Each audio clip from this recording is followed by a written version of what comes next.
ವಿವಿಧ ಬೇಡಿಕೆಯನ್ನ ಈಡೇರಿಸಬೇಕೆಂದು ಒತ್ತಾಯಿಸಿ ವಿಜಯಪುರ ನಗರದ ಸೋಲಾಪುರ ರಸ್ತೆಯಲ್ಲಿರುವ ಸಚಿವ ಎಂಬಿ ಪಾಟೀಲ್ ನಿವಾಸದ ಎದುರು ಎಬಿವಿಪಿ ಕಾರ್ಯಕರ್ತರು ಪ್ರತಿಭಟನೆ ನಡೆಸಿದರು. ರಾಜ್ಯದಲ್ಲಿ ವಿದ್ಯಾರ್ಥಿಗಳ ಅನುಗುಣವಾಗಿ ಹಾಸ್ಟೆಲ್ ವ್ಯವಸ್ಥೆ ಮಾಡಬೇಕು. ವಿದ್ಯಾರ್ಥಿಗಳ ಸಮಯಕ್ಕೆ ತಕ್ಕಂತೆ ಬಸ್ಗಳನ್ನು ಕಲ್ಪಿಸಬೇಕು. ರಾಜ್ಯದ ಎಲ್ಲ ವಿಶ್ವವಿದ್ಯಾಲಯದಲ್ಲಿ ಏಕರೂಪದ ಶೈಕ್ಷಣಿಕ ವೇಳಾಪಟ್ಟಿ ಜಾರಿಗೆ ಸೇರಿದಂತೆ 8 ಬೇಡಿಕೆಯನ್ನು ರಾಜ್ಯ ಕಾಂಗ್ರೆಸ್ ಸರ್ಕಾರ ಈಡೇರಿಸಬೇಕೆಂದು ಒತ್ತಾಯಿಸಿದರು. ಈ ವೇಳೆ ಸಚಿವ ಎಂಬಿ ಪಾಟೀಲ್ ನಿವಾಸದ ಎದುರು ಬಿಗಿ ಪೊಲೀಸ್ ಬಂದೋಬಸ್ತ್ ಕೈಗೊಳ್ಳಲಾಗಿತ್ತು. ಬಗೆಹರಿಸಬೇಕು ಅನ್ನುವಂಥ ಉದ್ದೇಶದಿಂದ ಇವತ್ತು ಬಿಜಾಪುರದಲ್ಲಿ ಮಾನ್ಯ ಜಿಲ್ಲಾ ಉಸ್ತುವಾರಿ ಸಚಿವರಿಗೆ ನಾವು ಮನವಿ ಪತ್ರವನ್ನು ಕೊಡೋದಕ್ಕೆ ಬಂದಿದ್ದೇವೆ. ಮಾನ್ಯ ಉಸ್ತುವಾರಿ ಸಚಿವರು ನಮ್ಮ ಹತ್ರ ಬಂದು ನಮ್ಮ ಮನವಿ ಪತ್ರಗಳನ್ನ ಸ್ವೀಕರಿಸಲಿದ್ದಾರೆ. ನಾವು ಇವತ್ತು ಕೊಡ್ತಾ ಇರ್ತಕ್ಕಂಥ ಮನವಿಗಳ ಬಗ್ಗೆ, ವಿಷಯಗಳ ಬಗ್ಗೆ ತಮಗೆ ಆಲ್ರೆಡಿ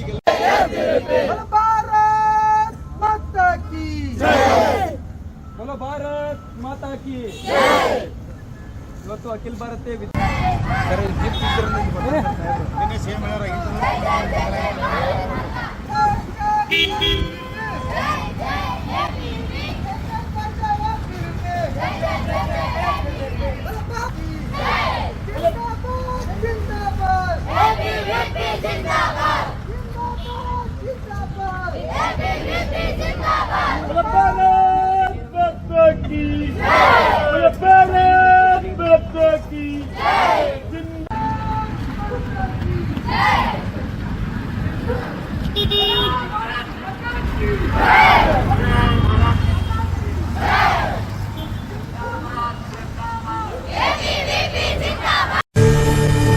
ಶ್ರೀ ಅನ್ನಪೂರ್ಣೇಶ್ವರಿ ಜ್ಯೋತಿಷ್ಯ ಕೇಂದ್ರ ವಂಶ ಪಾರಂಪರೆ ಪ್ರಾಪ್ತ ಪ್ರಾಚೀನ ರಹಸ್ಯ ಜ್ಯೋತಿಷ್ಯರು ಪಂಡಿತ್ ಟಿ.ಆರ್. ಸುರ್ವೆ ಅದೆಷ್ಟೋ ಜನರ ಕಠಿಣ ಸಮಸ್ಯೆಗಳನ್ನ ಪರಿಹರಿಸಿದ್ದಾರೆ. ಮನುಷ್ಯನ ಜೀವನಕ್ಕೆ ಮಾರ್ಗದರ್ಶನ ನೀಡುವುದು ಒಂದು ಗ್ರಹಸ್ಥಿತಿ ಅನುಕೂಲವಾಗದಿದ್ದರೆ ಕುಟುಂಬದಲ್ಲಿ ಕಲಹ ಉಂಟಾಗುತ್ತದೆ. ಉದ್ಯೋಗದಲ್ಲಿ ನಿರಾಸೆ, ವಿದ್ಯೆಯಲ್ಲಿ ಲೋಪ, ವಿದೇಶಿ ಪ್ರಯಾಣದಲ್ಲಿ ತಡೆ, ಪದೇ ಪದೇ ಕಾಡುವ ಅನಾರೋಗ್ಯಗಳು.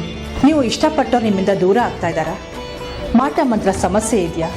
ಇನ್ನು ಅನೇಕ ನಿಮಗೆ ಗೊತ್ತಿಲ್ಲದಂಥ ನಿಗೂಢ ಸಮಸ್ಯೆಗಳಿಂದ ಒದ್ದಾಡ್ತಾ ಇದ್ದೀರಾ? ಬನ್ನಿ, ನಿಮ್ಮ ಎಲ್ಲ ಸಮಸ್ಯೆಗಳಿಗೂ ನೀವು ಹುಟ್ಟಿದ ಸಮಯ, ಜಾತಕ ಹಾಗೂ ಮುಖಲಕ್ಷಣ ನೋಡಿ ಪರಿಹಾರ ಸೂಚಿಸುತ್ತಾರೆ. ವಾಕ್ಯಸಿದ್ಧಿ, ಮಂತ್ರಸಿದ್ಧಿ ಸಾಧಕರು ನಿಮ್ಮ ಹಸ್ತರೇಖಾ ಜಾತಕದಿಂದ ಸಂಪೂರ್ಣ ಭವಿಷ್ಯ ತಿಳಿಸುತ್ತಾರೆ. ಯಾವುದೇ ಕಠಿಣ ಗುಪ್ತ ಸಮಸ್ಯೆಗಳಿದ್ದರೂ ಅತಿ ಶೀಘ್ರದಲ್ಲಿ ಪರಿಹಾರ ಮಾಡಿಕೊಡುತ್ತೇವೆ. ನಿಮ್ಮ ಸಮಸ್ಯೆಗಳ ಪರಿಹಾರಕ್ಕಾಗಿ ಹಿಂದೆ ಸಂಪರ್ಕಿಸಿ 9986881245. ಆಫೀಸ್ ವಿಳಾಸ ಶ್ರೀ ಅನ್ನಪೂರ್ಣೇಶ್ವರಿ ಜ್ಯೋತಿಷ್ಯ ಕೇಂದ್ರ, Pandit ಟಿ.ಆರ್. Surve, ತುಪ್ಪದ್ complex, BLDE hospital ಎದುರುಗಡೆ, ashram road, Vijayapura. Mobile number 9880984093.